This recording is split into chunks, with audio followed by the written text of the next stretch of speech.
Hi. This week's First Chapter Friday is called The Bitter Side of Sweet by Tara Sullivan.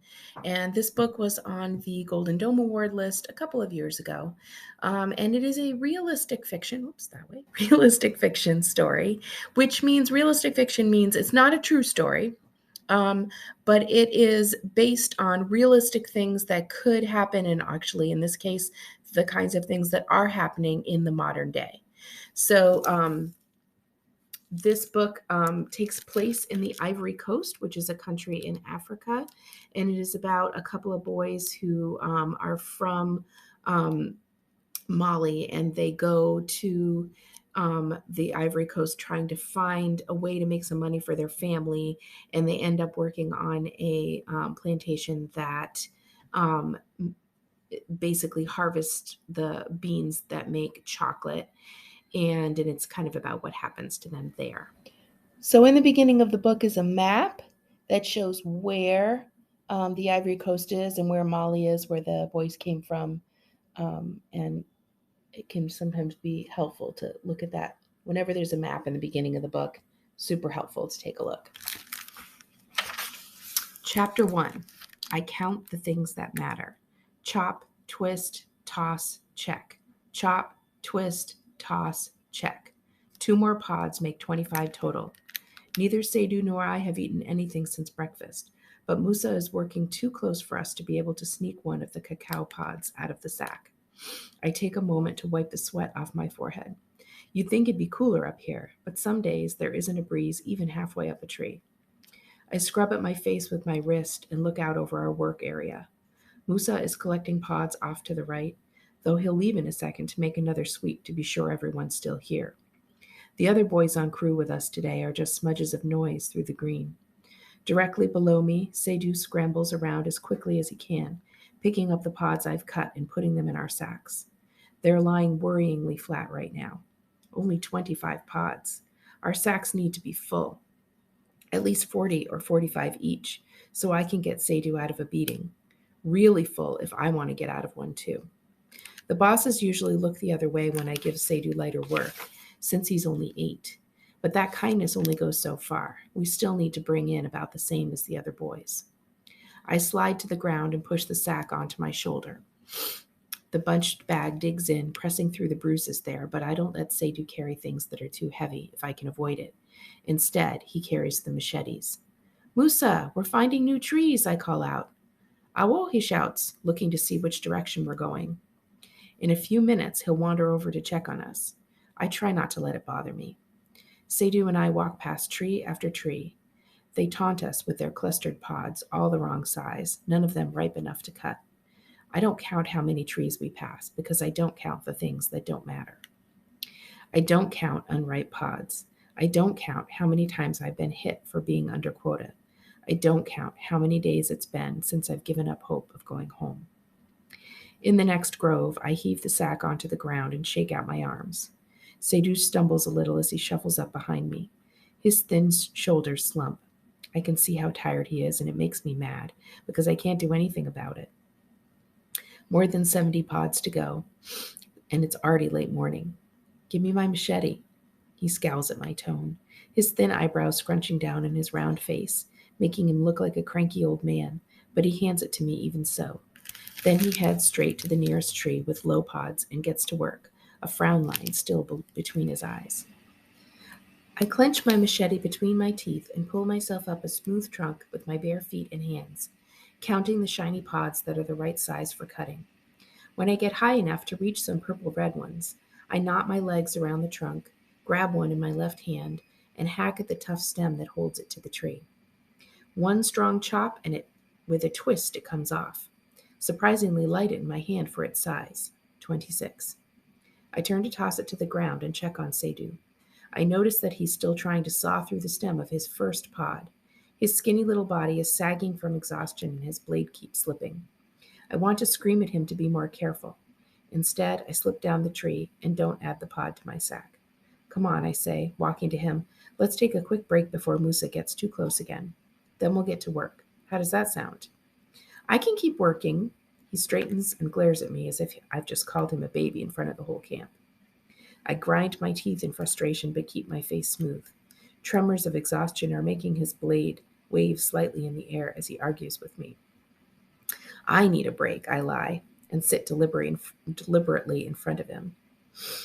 Balancing the pod I just cut in one hand, I aim the machete and swing. 1, 2 hits, and it cracks. I wedge the pod open with the blade until the whole thing splits in two. Inside the thick rind, the seeds are packed together in a tube, each in a squishy skin. I drop my machete, scoop the seed mass out with my fingers, and shove some of it in my mouth. Then I hold out the other half to Seydou. Eat. Okay, he says, and slides down beside me, resting against the tree. While I chew on the slimy, crunchy cacao seeds, I look for a place where the leaf litter is deep to hide the empty husk. There's no way I want Musa catching us eating the crop, but all of us boys do it when we can. We don't get fed much, and chewing the seeds makes you feel better and gives you enough energy to keep working. Seydou chews his handful a little at a time. I'll let him finish it before I make him get to work again, but I get up. I need a new 26th pod, and the day is only getting shorter. I'm halfway up the next tree, my hand already wrapped around it, when the unusual sound of a motor surprises me. Giving in to curiosity, I climb higher until I can see out over the treetops. The growing groves and the wild bush beyond them stretch like a green sea in every direction. There are little pockmarks of brown in it, the clearing where the bosses have their house, the clearing where we husk the pods, ferment and dry the seeds, eat and sleep, and a long tan-colored scar pulling across it, the track that the Pistraki used to come here and collect the seeds we've harvested. And along that track, a plume of dust announces that a car is coming into the camp. I slide down the tree as quickly as I can. Seydou looks up in alarm, his hand halfway to his mouth with the last few seeds. What is it? A car. Someone's coming. Seydou finishes and wipes his hand on his pants. He wrinkles his nose, thinking, It's too early for the pistol yet, he says. I thought Musa said they're not coming until next week. That's what I'd been thinking, too. More boys? I shrug. Not many people come all the way out here to the middle of nowhere, Ivory Coast. There are the pistol, and every now and again someone else, someone driving fertilizer or insecticide or food for the bosses. But usually, when a car comes by in the middle of the day, it's because they're delivering more boys to work. Over 2 years ago, it was Seydou and I who were part of that batch, leaving Moke and Auntie thinking we'd be home after a season of work. Seydou and I who were about to get dumped at the cacao camp and learn that we now had to work all day, week after week, season after season, never getting paid. I rub my bruises and wonder what poor boys are currently peering out that bug-splattered windshield for their first glimpse of their new work site. We'll find out soon enough, I say, but Seydou darts past me and shimmies up the tree. I was just in to see for himself. I wait for him at the bottom, considering. I wish we could see them. His whine filters through the leaves to me. Wishing doesn't make it so, I remind him, moving to the next tree. Moke used to say that to us all the time when we complained at home, and he's right. I've wished for a lot of things. First, to make my family proud by earning a lot of money. Then, that my family would come to find us. Finally, simply that my family would know what had happened to us before we died here. Wishing doesn't make it so, I mumble to myself again and start up the tree. I'm cutting through the next stem when the shrill double blast of a whistle makes me jump. Musa wants us. For a moment, I sit there, straddling the branch, cradling my new 26th pod against my chest. A distraction is the last thing I need. No, I correct myself. The last thing you need is to get Musa angry. I drop the pod to the ground and slither down the trunk until I'm standing at the base. I shove the pod into my sack. When I hear the swish of Seydou's bare feet on the tree, I grab the sacks and we trot to where Musa is waiting for us. We're the first ones there. Curious, I walk to where Musa is standing. Tall and broad, Musa is the oldest of the 3 brothers who run the farm. His face is handsome, though he has deep lines on his forehead from worrying. At 15, I'm one of the oldest boys at the camp. Even so, I have to tilt my head to look him in the eye. Seydou tucks himself behind me a bit as we stand there waiting for the other boys to join us. He won't talk to the bosses if he can avoid it. Seydou is the youngest at the camp by far. I grimace as the old guilt twists in my stomach. It's a number that matters, but in all the wrong ways. I turn my attention back to Musa. I look at his face carefully, gauging whether he might be angry. His stance is relaxed. There are no muscles bunched at the corners of his jaw. His hands hang loosely by his sides. I take a chance. I didn't know we were expecting new boys, I say. Musa's eyes cut to me. I try not to flinch. Then he looks away and shrugs. Neither did I. He pulls a whistle from inside his shirt and blows it again. Help me get my things. Seydu scrambles to get Musa's tools, and I put the rest of his pods in his sack. Yusuf, Abdraman, and Konate arrive just as we hear a blaring sound from the direction of the clearing, like someone is leaning on a horn, then 2 quick honks. Musa grabs his sack from me and leads the way. I fall into line with Seydu and the other boys and follow Musa. It's not like he would trust us to work in the field alone while he took care of business. I grind my teeth in frustration at the thought of the daylight slipping away. Akakene? Says a voice behind us. Oh, we're fine, Seydu answers. But Yusuf, we think there might be some new boys from Mali coming to the camp. What do you think? My crazy cricket of a brother is bouncing on the balls of his feet as he walks, excited to be able to share a secret. Yusuf smiles indulgently at Seydu, his thick eyebrows almost comical on his thin face. I've never been too friendly with the other boys. It just hurts too much to care, and all of my caring is used up with Seydu. If I had to, though, I would trust Yusuf above the others. He smiles a lot, like he means it. In a place like this, that's rare. Whoa, Yusuf whispers, you're probably right. More mouths at the stew pot, We go back to walking in silence. How little food we get is never something to laugh about. When we get to the edge of the clearing where we live, Musa walks straight to the Jeep to talk to the driver, a bulky man in khaki pants and a sweat-stained shirt. The 5 of us don't really know what to do with ourselves. So we stop a little ways away. Always glad for a break, we sink to the ground and wait to be told what to do.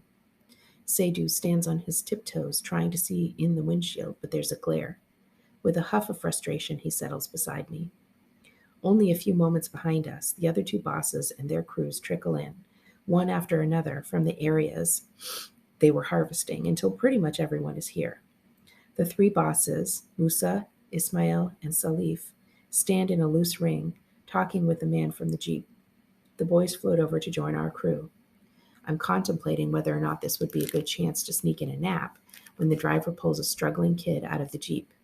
Instantly, the thought of napping, along with all others, is jolted out of my head. I hear a low whistle of astonishment from Yusuf. Is that a girl? Whispers Seydu. I nod, still trying to wrap my head around this.